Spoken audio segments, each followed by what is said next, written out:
Special on Saturday kasama si Cesar Chavez.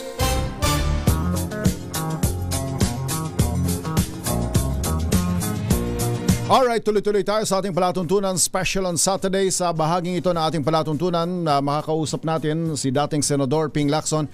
Mr. Senator, magandang umaga ho sa inyo. Magandang umaga ka, Cesar, at sa mga taga-subaybay ng SOS, magandang umaga. Alright, Senator, sa pinalabas ng Manila Broadcasting Company na survey second wave, alam ho naman ninyo at ng mga nakikinig sa atin, since 1992, presidential campaigns and senatorial campaigns ang Manila Broadcasting Company nagsasagawa ng tatlong survey bago ang halalan. Sa pinakahuling survey ng Manila Broadcasting Company, kayo po ay number 3 sa top choices ng mga kababayan ho natin. Ano sa tingin nyo ang pinahihiwatig ho nito? Itong resultang ito ng MBC senatorial survey, Mr. Senator? Unang-una, nakaka-encourage at the same time, nakaka-challenge din dahil alam mo kasi ka, Cesar, di ba ang kampanya parang malaking porsyento nito, malaking bahagi nito ay sa messaging, ano? Dahil perception ng tao ang pag-uusapan. Mapa mga surveys man o mapa election mismo, talagang malaking contribution ng perception. Kung ano yung pinapahatid mong mensahe sa taong bayan, kung ito ba'y pumapasok, nagkakamakros o kaya hindi. Yun siguro yung pamantayan. So, yun, tuloy-tuloy lang siguro yung aming ginagawang pagkampanya bilang isang grupo at saka individually. Senator, kayo lang yata ang senador na hindi tumanggap ng pork barrel, kung tawagin natin ay pork barrel, ano? At sa prosesong yan, mahigit 2 bilyon ang nasave ng gobyerno sapagkat bihira sa mga senador. Kayo ay hindi kumuha ng pork barrel. Una, sa mga hindi nakakaalam, yung mga kabataan na maaaring hindi nasubaybayan ang inyong career, bakit ho ba sa dalawang termino ho ninyo, sa panunungkulan ninyo simula hanggang sa dulo, ay hindi ho kayo naniwala at hindi kayo nag-avail at hindi kayo kumuha ng pork barrel? Senator.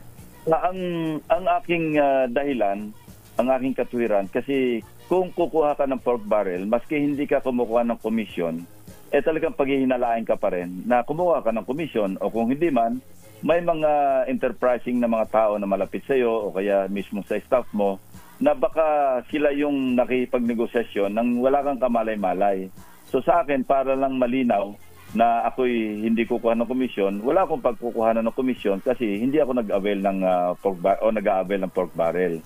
Kasi yun ang naging parang pananaw na ating mga kababayan na basta't merong pork barrel, merong nakialam yung mambabatas sa mga proyekto, parang malamang sa hindi, sigurado meron siyang parte. So sa akin lang, para maliwanag na wala na ako i-explain at wala na rin po problemahin, hindi na lang kukuha. At ito rin yung naging dahilan kung bakit masidhi at saka wala akong atubili na mag-siyasat, mag-scrutinize o magbusisi sa kaban ng bayan. Hindi ho ba kayo nailang? Sapagkat yung mga kasamahan ninyong 23, may balita pa na mas malalaki pa.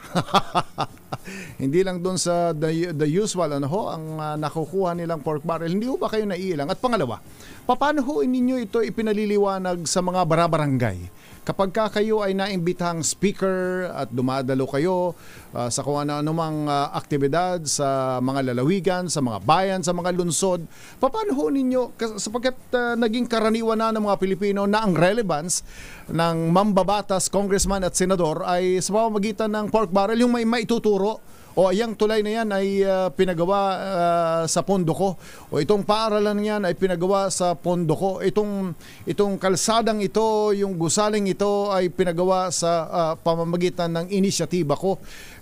Paano nyo na ipapakita na kayo ay relevant sa kanila? Wala naman kayong maituturing na galing yan sa pork barrel ko, Senator. Totoo yun. Nung una, medyo mahirap kasi makakarinig ako ng mga komentaryo na wala naman na itulong sa atin yan. Wala naman na ibigay na tulong yan sa pamamagitan ng kanyang walang proyekto. Yung mga ganun mga parinig, medyo masakit din at kailangan ipaliwanag mo pa. Pero kalaunan, nung talagang marami na rin nakakaalam, dahil lalo na nung pumutok yung Napoles issue na kung saan talagang nalaman ng mga kababayan natin na medyo talamak na yung maling paggamit ng national budget, yung mga pondo doon. So doon naman ako medyo nakampante. Katunayan, yung mga panahon na yon, naglalagay na ako ng paskel do sa aking pintuan ng aking opisina na sorry, wala akong pork barrel. Kaya yun nga ang malungkot ka, Cesar. Kaya matagal din kami nag-explain na ang trabaho ng mababatas mag-aproba ng mga panukalang batas kasama na yung national budget kasi ito yung single most important saka indispensable na panukalang batas na kailangan mapasa taon-taon. So, alam mo, ang nakakalunos tingnan dito, tuwing budget deliberation o budget season, ang daming tao sa corridors ng Senado at ganoon din sa Kongreso. May mga hawak na folders, mga governors, mayors, barangay chairmen, barangay officials, councilors, kanya-kanyang folders at kumakatok sa mga opisina. Yun ang gusto naming baliktarin. Ako, particular na, in-explain ko, kailangan mag-bottom up budgeting tayo na kung saan yung malaking bahagi ng pondo mailagak do sa tinatawag na pantugon do sa mga local development plans. May disconnect kasi dahil sa aming pag-aaral 20% lamang o minsan umabot ng 25% ang naisasali sa National Expenditure Program. Ito yung President's Budget na isinusumite sa Kongreso. At lalo na do sa pag na-aproba na, ganun lang kaliit na porsyento ang nanggagaling do sa mga regional at saka local development councils. Kaya ako, pinuri ko noon si Pangulong Marcos nung nagpirma siya ng Executive Order 82. Yon, parang sinasabi niya, may strengthen saka ma-enhance yung partisipasyon ng mga regional development councils. At ito nakita ko kasi sa tinototoo niya kasi tuwing meron kaming rally na nag-a-attend siya, alam mo, minimiting niya yung mga regional development council ng isang region, no? Yung mga miyembro. Maganda yung ganong direksyon na sa ganon mawala yung may disconnect sa needs and priorities ng mga local government units doon sa national budget. Hindi natutugunan kasi nga singit dito, singit doon, puro insertions yung nangyayari na wala naman tong konsultasyon, walang koordinasyon sa mga mag-iimplementa. So, hindi na-implementa. Kaya, yun din ang dahilan kung bakit ang laki-laki ng mga unused at saka yung misuse do sa ating General Appropriations Act. Alright. So, kung sakaling bibigyan uli kayo ng pagkakataon ng ating mga kababayan na makabalik sa Senado, wala ho uling pork barrel, Mr. Senator?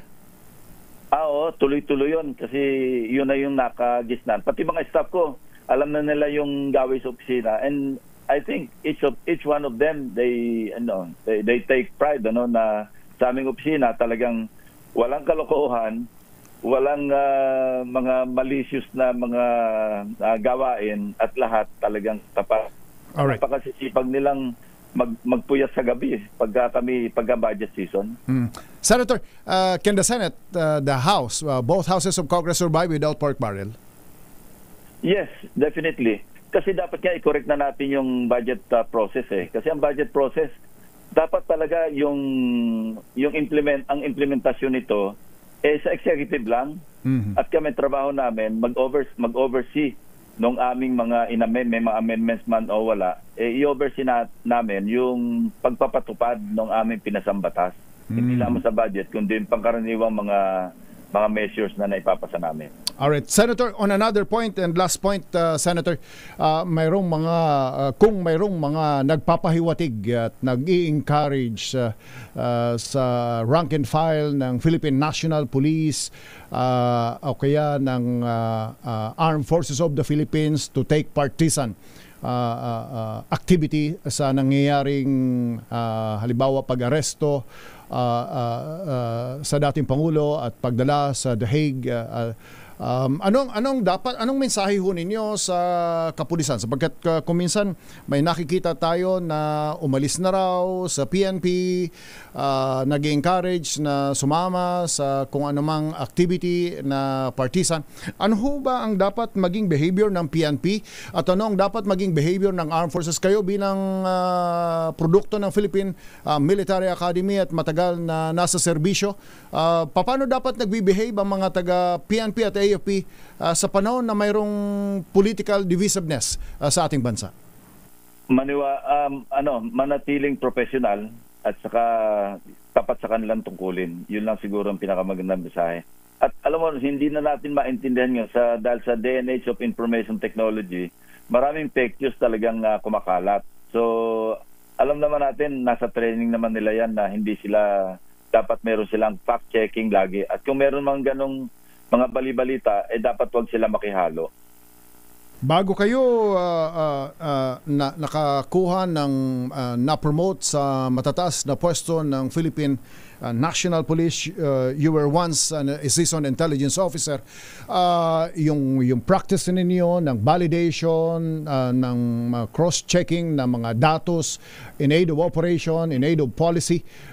Kapag kayo'y naluklok sa pwesto, anong posibleng legislation o nakikita ninyo para ma-combat ang fake news? Sapagkat ang fake news ay hindi lang tungkol sa political stories, political content, may sa ekonomiya, sa kultura, relationships, local government areas, in all aspects of human life ng isang society. Mukhang nakikita na natin ang fake news. Ano ang pwedeng magawa ng Senado rito sakaling kayo ay makasama muli sa Senado, Mr. Senator? Legislation, kailangan siguro talagang pag-aralan mabuti at maipasa na yung batas laban sa mga fake news. Kasi sa ngayon, kulang siguro yung ngipin ng batas, yung sa cyber libel, siguro dapat pagtuunan ng pansin na bigyan na rin ng karampatang kaparusahan o kaya sanction, kung ano man yan, yung pagkakalat ng fake news. Kasi nakakasira rin ito mismo sa kultura natin, minsan nakakontribute sa pagsira ng ating nakagis ng kagandahang asal. Alright, Senator, last point, pandagdag na tanong, how will you behave in the Senate?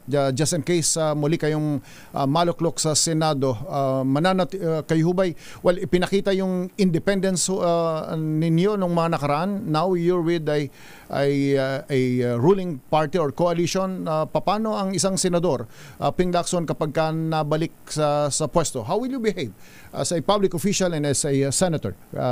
Just in case, bigyan ho kayo ng pagkakataon muli ng ating mga kababayan. Walang ipagbabago ka, Cesar. Dumaan naman ako doon sa mga pangulo rin na kaalyado, minsan hindi kaalyado. Pero pareho naman yung aking demeanor na kung tama yung ginagawa, di purihin at suportahan. At kung mali naman, i-point out o kaya i-call out.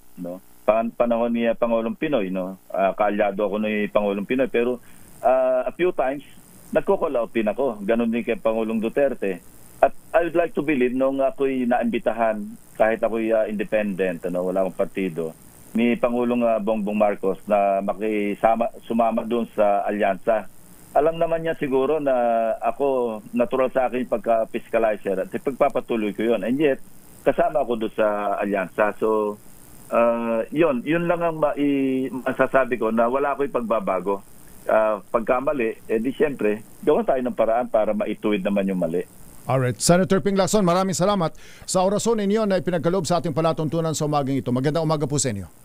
Magandang umaga. Thank you very much.